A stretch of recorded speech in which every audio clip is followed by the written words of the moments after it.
नमस्कार, स्वागत आहे तुमचं सगळ्यांचं आपल्या यूट्यूब चॅनलमध्ये. आणि बघा, मी आता इथं पीठ मळते आणि पीठ मळत मळत मी एक छोटासा व्हिडिओ काढते. एवढा व्हिडिओ माझा पूर्ण आवर्जून बघा सगळ्यांनी, म्हणजे तुम्हाला माझ्याविषयी सगळी माहिती मिळेल व्हिडिओमधूनच. तर माझ्या आता बऱ्याच ताई सगळ्या मला नवीन जॉईन झालेल्या आहेत त्या. तर त्यांच्यासाठी सांगते मी, कारण की त्यांना काही माहिती नाही म्हणून ते मला प्रश्न विचारतात. तर मी हा व्हिडिओज बनवून टाकते. तर माझं ऑपरेशन झालेलं आहे. माझं ऑपरेशन जानेवारी 2015ला झालेलं आहे. 15 जानेवारी 2015ला मणक्याचं ऑपरेशन झालं होतं माझं.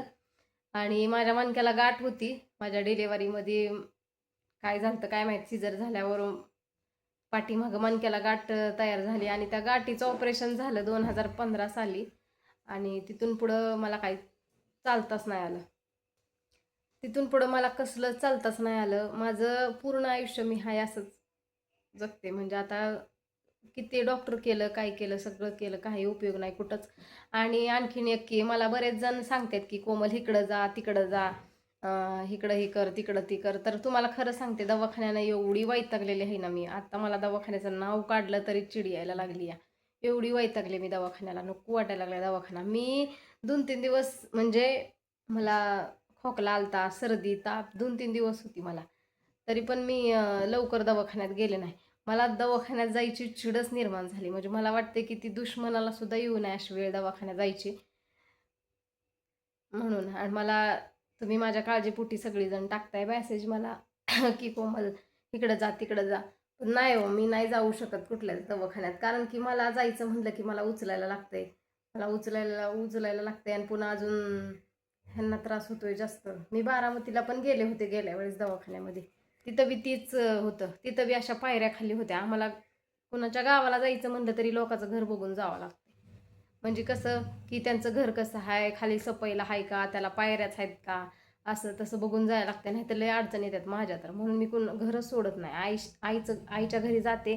राहायचं असलं तर ते 1-2 दिवस राहते. माझ्या अडचणी लय आहेत त्यामुळं मी थांबत नाही कुणाच्या गावाला, ह्याला कुठं सुद्धा जात नाही मी. आता वर्ष झालं मी तर आईकडे गेलेच नाही कसलीच. आता ह्या वर्षी विचार करते मला जायचंय उन्हाळ्याच्या सुट्टीत. पण बघू आता, माहीची परीक्षा ही झाल्याच्या नंतर सांगते. आणि जयंतीची सुद्धा मला आता तयारी करायची, मला भांडी कुंडी घासायची. तर त्याचे सुद्धा व्हिडिओ मी तुम्हाला टाकल. नवीन ज्या ताई आहेत ना, जुन्यांना माहिती आहे सगळं, माझी सगळी स्टोरी माहिती आहे जुन्यांना. आणि तुमच्यासाठी सांगते बरं का, महत्त्वाचं म्हणजे की माझं सगळ्या स्टोरी मी टाकलेली आहे यूट्यूबवरती. म्हणजे जुनं माझं जे व्हिडिओ आहेत ना, म्हणजे कहाण्याचं भाग टाकलेत मी, पार्ट 1, 2, 3 असं 12-13 आहेत वाटते काहीतरी, तेवढं टाकलेलं आहे. तर तुम्ही मला माझ्या काळजीपोटी सांगता इकडं जा तिकडं जा. पण कसं आहे माहिती आहे का, मला माणसं नेणारी पाहिजे ते, म्हणजे की उचलणारी पाहिजेत, गाडीत बसवणारी पाहिजे, तिथं गेल्यावर धरणारी पाहिजेत माणसं. एकट्याच्यानी काही होत नाही. म्हणजे आता तुम्ही सांगून जाताय मला की जा इकडं तिकडं, पण जायचं का नाही ती आम्हाला लय लाख अडचणी आहेत. म्हणून तर माझा बारामतीचा दवाखाना राहिला. त्यावेळेस जर माणसं असती ना सोबत, तरी पण माहीच पप्पा महागं नसतं फिरलं. ती म्हणलं असतं. पण त्यावेळेस सुद्धा कुणी सुद्धा नव्हतं, बारामतीला होतं तेव्हा. सगळ्यांनी बघितलं एकट्याची किती आपदा होत होती. लय आपदा होत होती एकट्याची.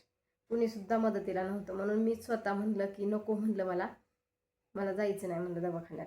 मीच तो दवाखाना सोडला बारामतीचा खास करून. कारण ह्यांचं दुखायला लागलं. मग ह्यांचंच जर दुखायला लागलं तर आम्ही काय करणार. म्हणून तो पण दवाखाना सोडला. नंतर ना मी इथं अकलूजमध्ये सुद्धा गेलते.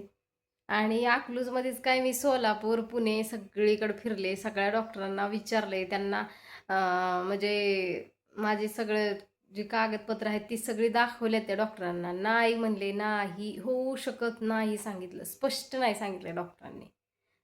स्पष्ट नाही, होऊ शकत नाही, ह्याच्यावरती विलाजच नाही म्हणले. तुम्ही अख्खा महाराष्ट्र कुठं पण पिंजून काढा, तुम्हाला कुठंच ह्याच्यावरती विलाज नाही होणार म्हणले. आणि साथ पाहिजे माणसांची. त्यावेळेस होतं आमच्यासारख्यांचं, कुठलं बी काही जरी करायचं म्हणलं ना तरी त्यावेळेस होतं. असा आहे माझा प्रॉब्लेम. आणि त्यामुळं 13-14 वर्ष झालं मी अशीच सरकून सरकून सगळी कामं करते घरातले सगळी. आणि ते सगळे कामं मी यूट्यूबवरती तुम्हाला पण दाखवते. तर एवढी तुम्हाला मी माझी माहिती दिली. आणि आता बघा संध्याकाळची वेळ आहे. माही काय करते, तर माहीला आज मी म्हणलं माही तू वरण भात बनव. कारण की माहीला पण थोडं थोडं स्वयंपाक मी शिकवणार आहे आता उन्हाळ्याच्या सुट्टीत. तिला पण करू द्यायचा स्वयंपाक थोडा थोडा. तिला पण सवय लागली पाहिजे म्हणून मी तिला स्वयंपाक करू द्यायला लागले. तर बघू शकताय तुम्ही आता माही मस्तपैकी इथं स्वयंपाक चाललाय माहीचा. आणि सगळ्यात महत्त्वाचं म्हणजे तिला भारी वाटलं की मी म्हणलं आज वरण भात कर. तर तिला म्हणलं मी काही सांगणार नाही, तुझ्या तू मनाने करायचं सगळं आज. तर म्हणली बरं. तर मी माझ्या लेकीवरती एक छोटंसं गाणं म्हणते बरं का. लेक माहेराचं सोनं, लेक सौख्याचं औक्षण, लेक बासरीची धून, लेक अंगणी पैंजन, लेक चैतन्याचे रूप, लेक अल्लड चांदन, लेक रंगांचं शिंपण, लेक गंध हळव मन, लेक परक्याचे धन, बाबा तुटतो आतून. एवढंच म्हणते, पुढचं नको मला. तर आता माझी माई करती वरण आणि भात मस्तपैकी छान असा. तर तिची चालली वरण भाताची तयारी मस्त. आणि तुम्हाला सांगणार मी नक्की. आणि वरण भात एवढा छान झालता ना की खरं तर सांगायचं तर वरण भात आम्ही खाल्ला, पण आम्हाला व्हिडिओ काढायचंच लक्षात नाही. आणि माईनं बनवण्याला वरण आणि भात लय छान झालता, मस्त त्याला चव आलती. आता पुढच्या वेळी नक्की माहीला एखादी भाजी मी मनाने बनवायला लावणार. मी तिला सांगणार नाही कुठल्या गोष्टी. मी फक्त मशीनपाशी बसले होते आणि तिचा व्हिडिओ काढत होते. मी मी तिला काही सांगत नाही. पुढच्या वेळेस बघा तुम्ही ती जी भाजी बनवते का ना, मी त्याचा व्हिडिओ काढते आणि तुम्हाला टाकते पण व्हिडिओ. आणि मला भारी वाटते आता माही थोडं तरी म्हणजे काम करते घरातलं असं, म्हणजे त्यामुळे भारी वाटते मला. पण तिला तिचं कसं आहे माहिती आहे का, पटकन म्हणजे असं तिला सवय नाही ना जास्त. तिला पटकन असं सांगितलं का नाही की म्हणजे तिला लय म्हणजे असं लगेच चिडती ती. तिच्या मनाने मग तिचं होऊ देत असते. मी पण तिथं अजिबात मध्येच ही करत नाही. तर प्रत्येक आईला छान वाटत असेल आपली मुलगी जेव्हा घरातलं काम करते, मेन म्हणजे स्वयंपाक बरं का. मला लई भारी वाटलं काल की माईनं माझ्या वरण भात केलं. म्हणजे तसं तर मला नाही करू वाटत, कारण की ती शाळेत जाते, तिला अभ्यास पण असतोय, परत क्लास असताय, त्यामुळं मग नाही. पण बघा किती मन लावून माझं बाळ स्वयंपाक करत बसले. पण चिडलं लई नंतर बरं का, लई चिडलं भयंकर माझ्यावर. तर चला, मला नक्कीच कमेंट करून सांगा माझ्या बाळाचं स्वयंपाक. तुम्हाला दाखवते नंतरच्या व्हिडिओमध्ये. कसा वाटला व्हिडिओ नक्की सांगा. बाय सगळ्यांना.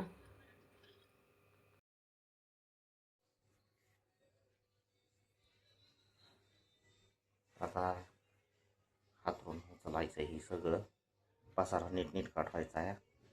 हो, आता ह्या दोघींचं झालं आहे. मशीनला कपडे लावायचे, ती पाणी भरायचं आहे. तर हे सगळं उचलायचं आहे. आता दोघी उठले ते. हो, आता ह्यांचं काय चाललं आहे बघा. सकाळ सकाळ मी दूध घेऊन आलो आहे. अजून भांड्याचा थाळा पाडला आहे तिथं. हो, दार उघडलं नाही अजून, सकाळची वेळ आहे. आता माझी सकाळची कामं जी आहेत ती करावं लागतील मला. आणि आमच्या बाबाची तर आता हे सगळं स्वच्छ करायचं आहे. आणि काय झाले, जाळे लावली आहे आम्ही. हे ग्रीन पीस लावला आहे, पण काय होतं आहे आमच्याकडे मांजर येतं या रातच्यालाच. आणि बघा हे असं खड्डा पाडतं, ह्याच्यात बसतंय, त्यानंच ग्रीन पीस फाटायला लागला आहे आमचा. तर आता बघा हे बोल स्वच्छ असतेच बरं का, पण आता हे स्वच्छ करायचे. हो, चकाट झाडून काढावं लागतं रोजच्या रोज.